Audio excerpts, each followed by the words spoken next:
Hora de Saúde. Oferecimento Macedo Hospitalar. Tradição em tecnologia, presentes nos melhores hospitais da Amazônia. Shopping da Saúde, o shopping do bem-estar. Neurogênesis. Com base no alicerce do ensino, pesquisa, assistência, tem a solução neurológica para você.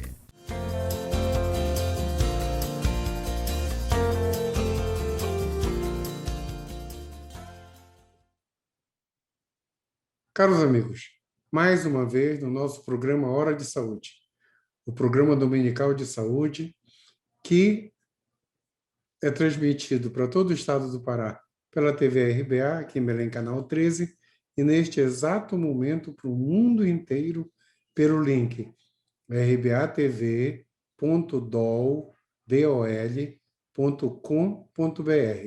Mudou o link, tá? Não esqueça. E nós temos espectadores, eu gosto de falar disso todo domingo, do mundo inteiro, do Canadá, Estados Unidos até a América do Sul toda, da África e da Europa toda, e atualmente até na Ásia. Mas, primeiro, agradecer aos nossos colaboradores, a Macedo Hospitalar e o Shopping da Saúde, que nos equipam e equipam todos os hospitais da nossa região, e da Neurogênesis, que trata tudo na área de neurologia na nossa região também. O nosso convidado de hoje, meu amigo pessoal, é o professor doutor Ney Conceição Alvarenga Figueira. O Ney Figueira. Ele formou em 89, ele foi da primeira turma da faculdade que foram os meus alunos. Depois ele fez toda a formação dele na Unifesp, antigamente era a Escola Paulista de Medicina, terminou com mestrado em cirurgia torácica, é professor da UEPA, e é médico do Barros Barreto, é médico do Pronto-Socorro da 14 e médico da Unimed.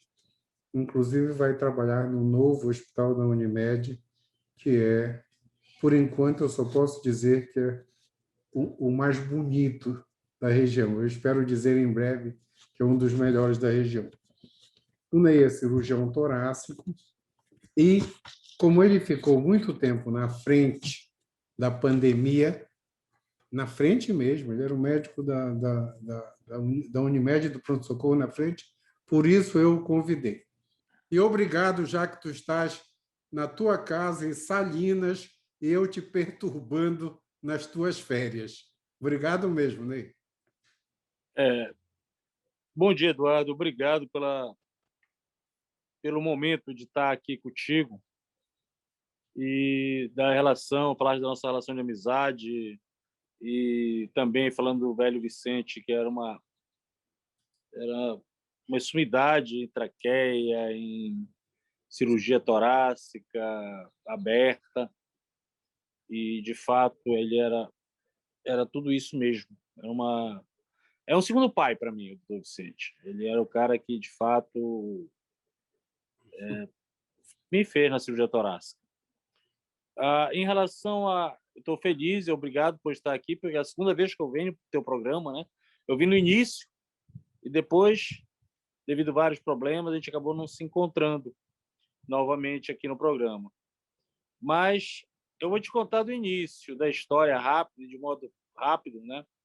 Eu tinha ido passar o final do carnaval fora, no Maranhão, e quando eu voltei, até então se falava da pandemia, do coronavírus, tudo que ia chegar, e a gente tinha aquela pressão que aqui não ia chegar.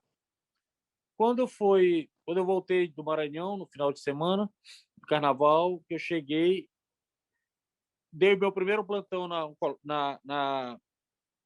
no HGU, isso era uma segunda-feira à noite. Quando foi na terça, baixaram um decreto que a minha semi-intensiva, tão tranquila, de 4 leitos, que atendia principalmente pós-operatório, ia se transformar em atendimento de Covid. Aquilo ali começou a cair a ficha, Eduardo, porque nós começamos a notar que as coisas iam chegar. No primeiro mês de março, nós tivemos um caso que foi que nós não conseguimos diagnosticar. Tu sabe que aquela ocasião o diagnóstico de Covid era muito difícil de ser feito, porque os testes eram muito difíceis, e continuam sendo, né? Porque a maioria das vezes é pago, o governo não se preparou para tal, e com isso trouxe essa dificuldade toda. Bem, e aí nós começamos a sofrer. O primeiro sofrimento que eu tive, Eduardo, foi para entubar o primeiro paciente, porque eu tive que reaprender a entubar. Já pensaste? Depois de 30 anos de formado, 26 de tórax, ter que reaprender a entubar. Por quê? Porque eu tinha que entubar o paciente e o paciente, eu não poderia mais fazer aquilo de ambuzar, ver se estava lá, se não estava. A coisa era tudo meio bem complicada. Não foi à toa que nós tivemos lá em São Paulo um colega médico paraense que morreu com o melhor entubador, o cara que mais entubava, melhor entubava lá no hospital lá onde ele foi entubado, e teve dificuldade na intubação e veio parar na intubação e depois, infelizmente, veio a óbito. Então, essa dificuldade nós tivemos também. Tá? E essa pandemia, Eduardo, de fato foi um aprendizado, porque nós começamos de uma forma que a gente achava que o que chegava para a gente. Né? Então, nós usamos, de fato, cloroquina no início, nós usávamos ivermectina no início. Entre março e maio, a gente fez uso muito disso. Eu próprio fui contaminado no mês de maio, final de abril para maio, eu tomei toda essa gama de medicação prévia. Ninguém sabia o que ia acontecer, né? Os estudos chegavam muito pouco. Mas aí, a partir de julho, agosto, a gente começou a notar que, de fato, isso nada fazia efeito, isso não era o problema, né? Você sabe que 90% dos pacientes... Ah, mas o pessoal tomou e sobreviveu. Claro, 90% não vai apresentar nada, não apresenta nenhum sintoma, então vai tomar essa medicação. Claro que vai sobreviver. Agora, quem vai apresentar problema, esse sim é o problema, é a dificuldade. Então, a gente tinha o problema da intubação. Depois, nós começamos a ver que tinha que pronar o paciente. Por que pronar? Porque com isso tu libera o pulmão. O pulmão não fica... O pulmão, ele normalmente está na região posterior, né? Então, ele está na caixa torácica pela região posterior, vindo para a anterior. Então, com isso, tu libera o pulmão de melhor forma. E quanto mais ele está comprometido, melhor, porque o que tem livre, você consegue liberar para que o paciente possa funcionar, né? E nessa primeira fase, de fato, nós perdemos muitas pessoas, vários colegas. Né? Eu lembro que o último plantão que eu dei antes de adoecer, o Moacir tinha entrado lá, o nosso colega Moacir, cardiologista, e o Moacir, eu não tive coragem de ver o Moacir, que estava até bem na ocasião. Quando eu voltei de férias, lá o Moacir foi entubado, eu tive que ver o Moacir na pior fase, que foi na intubação, e aí brigar para a transferência dele para São Paulo, que a gente conseguiu, e graças a Deus o Moacir voltou e já está trabalhando, o que é importante. O pulmão, de fato, é o órgão que mais sofre, mas todos os órgãos, o coronavírus, ele acaba provocando algum grau de comprometimento. O rim é outro órgão que sofre muito devido à grande quantidade de medicação que a gente faz. E com os estudos, nós vimos que o corticoide fazia um efeito muito bom na fase inflamatória. Quando começa essa fase inflamatória? Esse que é o problema, porque a gente começa a ver quando é que começa a fase inflamatória. A gente tem alguns sintomas que a gente nota no paciente, principalmente no processo de dispneia, que às vezes começa na primeira fase até, então fica difícil você ver a fase inflamatória. A fase inflamatória você verá quando você tiver exames na mão e os sintomas do paciente. O problema é que diziam que o paciente ficava em casa, mas não era para ele ficar em casa sem atendimento médico, era para ele ficar em casa e sendo acompanhado. E realizando exames, que era quando aparecesse algum exame que pudesse nos mostrar que a fase inflamatória estava iniciada, aí você começar, né, com corticoide, né? E quando apresentasse processo infeccioso, entrar com os antibióticos. Aquela história da azitromicina na primeira fase, aquilo ali que eu tomei também, tá? Está totalmente errado. É antibiótico para começar quando o processo infeccioso estiver aberto. O paciente pode estar usando corticoide, mas sem o uso do antibiótico, desde que ele não tenha processo infeccioso secundário. Então, às vezes você vai ver em algumas UTIs, e lá no HGU já acontece isso, alguns pacientes estão sem processo inflamatório, estão com processo inflamatório, mas estão sem antibiótico porque não tem processo infeccioso, né? Então, o processo infeccioso, você vai ver o quê? PCR, você vai ver ferritina elevada, você vai ver os leucócitos elevados com desvios. Então, é isso que você vai prestar atenção para que você comece a fazer o uso do antibiótico. E aí, o antibiótico você vai entrar escalonadamente. Claro, você vai entrar inicialmente com os antibióticos iniciais, que são mais simples, não vou citar nomes porque não é interesse, e até porque a nossa população, quando a gente cita as coisas, eles vão atrás, né, para querer usar. Isso não é bom. Infelizmente, nessa fase que nós estamos, que foi o grande erro do governo, foi estampar que determinadas drogas faziam efeitos maravilhosos e que não era verdade. E a população ia atrás. Eu lembro que mês de maio até junho, julho, agosto, você não achava ivermectina, não achava azitromicina, você não achava nas farmácias. Hidroxicloroquina, você não achava. Nem para produção. Eu lembro que tinha uma farmácia que fazia produção aqui, de manipulação, você passava de manhã, era uma fila imensa, esperando para mandar fazer cloroquina, que ficava pronta, às vezes, até uma semana depois. Então, isso aconteceu por quê? Porque o governo, infelizmente, disse que era muito bom. Para a gripezinha era muito bom usar esse tipo de medicação. E a população foi comprar desenfreadamente, pedia a receita, ia lá. Teve convênio médico que deu essa medicação para tratamento. E teve prefeituras no estado do Pará, eu tive a oportunidade de trabalhar em um município, pelo menos, que a prefeitura dava essas medicações no posto de saúde, né? Assim como essa, onde eu tive a oportunidade de trabalhar, outras também devem ter feito a mesma coisa. E foi assim que aconteceu. Já quando veio a segunda fase, aí nós tivemos a paralisação da primeira fase, mês de agosto, mais ou menos, melhorou bastante. O nosso CTI, que ficava com 11, 12 pacientes, passou a ter 4, 5, 6. Nós diminuímos a escala, que foi o nosso erro, diminuímos a escala em mês de agosto, mais ou menos. Quando foi mês de outubro, começou a aumentar. Só que nós achávamos, Eduardo, que nunca nós íamos voltar a ter a mesma situação do ano passado. E foi engano nosso. Quando chegou o mês de janeiro, nós tivemos chegar a ter 15 pacientes, o que não aconteceu na primeira fase. A mesma dificuldade de leito, a mesma dificuldade que nós tivemos.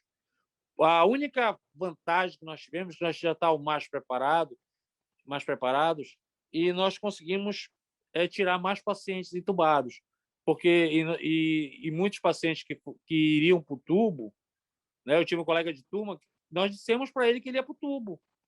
Graças a Deus, com alto fluxo de oxigênio, que é um aparelho que a gente consegue botar 30 litros de oxigênio, tanto por catéter como por máscara, ou então o outro aparelho que a gente usa também, como se fosse um piloto como se fosse um capacete, né?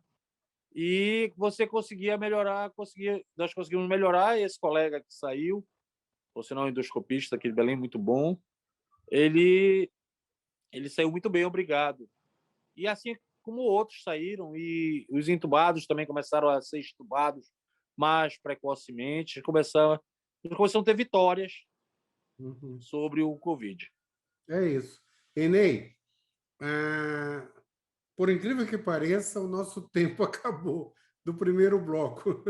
Mas essa chamada de atenção que tu deste foi muito boa, porque, por incrível que pareça, semana passada eu ainda peguei paciente, aqueles 20% de seguidores do presidente que ainda estão tomando ivermectina até hoje. E por incrível A que cada pareça. 15 dias. Pois é, a cada 15 dias tomando ivermectina. Eu tomei, Eduardo, no início. Eu sei, todo mundo tomou. Mas é isso. Ney, um instantinho só que a gente já vai voltar. Pessoal, só um instantinho que a gente já vai voltar.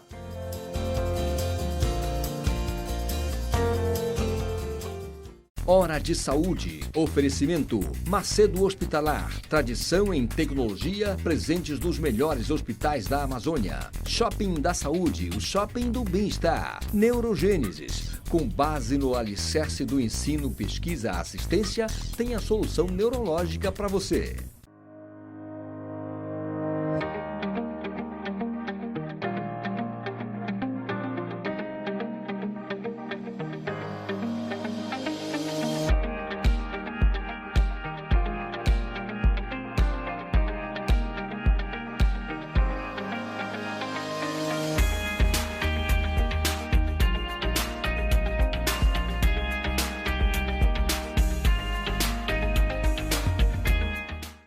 A Neurogênesis atua no mercado de saúde com produtos e serviços que se moldam às diversas tendências da transformação digital.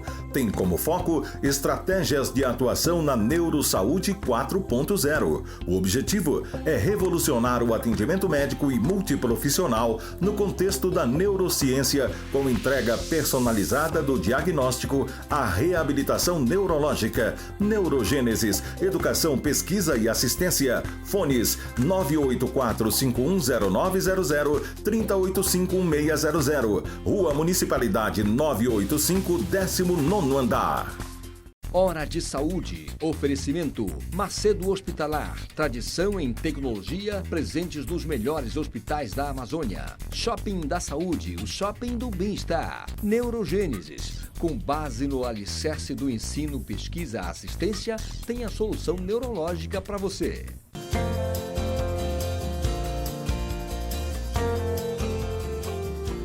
Caros amigos, voltamos. Voltamos com essa conversa de explicação do Dr. Ney, que foi um dos médicos que ficou na linha de frente, tanto da Unimed aqui de Belém, como do Pronto-Socorro Municipal, no tratamento do pessoal que internou por coronavírus nas UTIs devido à gravidade. Mas uma das razões de eu ter convidado o Dr. Ney agora foi porque ele criou uma firma, ele pode até comentar isso aí, que é importante, é utilidade pública, para tratar sequela da coronavírus. Sequela. O que sobrou depois. Ney, você que convive todo dia, o que é que sobrou depois em termos... Eu tenho um paciente que ainda caminha 20 metros, 10 metros, e continua com falta de ar. Esse pessoal que tu está cuidando de novo? Eduardo, foi assim. Nós estávamos vendo essa situação aparecer. Pacientes ficavam um ano... Eu tenho paciente de 1 ano de tratamento e com sequela. Isso que tu estás tendo, inclusive.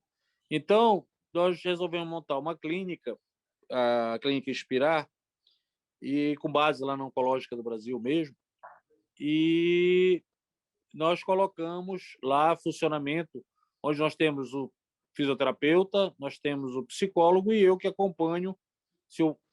Se já tem um colega médico que acompanha o paciente, eu apenas acompanho os procedimentos realizados.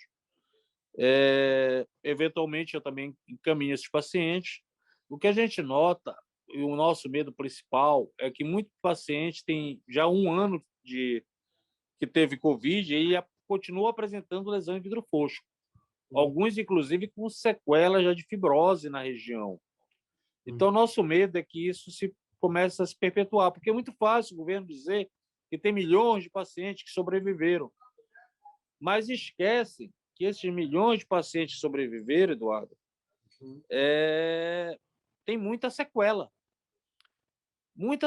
mesmo. A coisa que mais me assustou foi há uns 2 meses, há uns 3 meses atrás, 2 para 3 meses atrás, eu inclusive te liguei na ocasião, porque o paciente chegou depois de um ano que ele tinha vindo comigo, onde ele tinha 50% de vidro fosco, ele se mantinha tendo esse 50% de vidro fosco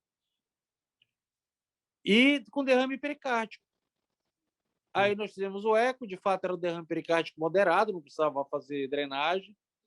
Nós começamos a tratar com colchicina e fazer a fisioterapia, que o fisioterapeuta só fazia mesmo fazer a fisioterapia sem fazer esforço por causa do coração, né? E nós tivemos várias situações em que nós conseguimos dar andamento, inclusive pegando pacientes em casa, né? O fisioterapeuta vai em casa, a psicóloga vai em casa também do paciente. Esse é o principal tipo de atendimento que a gente tem prestado. A gente presta na clínica também, mas principalmente em casa. Uhum. E, de fato, nós colocamos os pacientes para fazer e eles têm feito, têm gostado, principalmente da parte de fisioterapia.